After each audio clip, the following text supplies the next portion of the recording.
GPSC class 1-2ની 7/1/2024ની એક્ઝામમાં જાહેર વહીવટના પણ પ્રશ્નો સરસ મજાના પૂછાયા હતા કે આ પરિકલ્પના માને છે કે સરકાર વિવિધ હિત જૂથોથી પ્રભાવિત હશે અને તે જૂથમાંથી કોઈ પણ તરફ અથવા તેમની વિરુદ્ધ પક્ષપાત કરશે નહીં.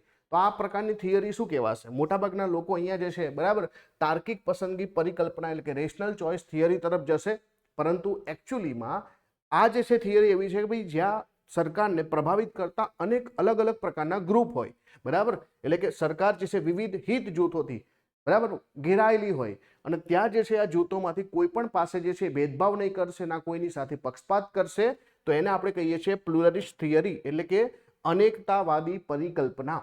બીજો એક ક્વેશ્ચન જોઈએ આપણે. બીજો ક્વેશ્ચન સીધો હતો કે ભાઈ national heritage city development and augmentation યોજના હૃદય યોજનાના જે છે અંદર કેટલા શહેરોનું અમલીકરણ કરવામાં આવશે? તો આની અંદર જવાબ આવશે આપણો કે 12 શહેરોનો સમાવેશ કરવામાં આવશે. કેટલો? 12. તો આ બે ક્વેશ્ચન જે છે બહુ સરસ મજાના ક્વેશ્ચન પૂછવામાં આવ્યા હતા.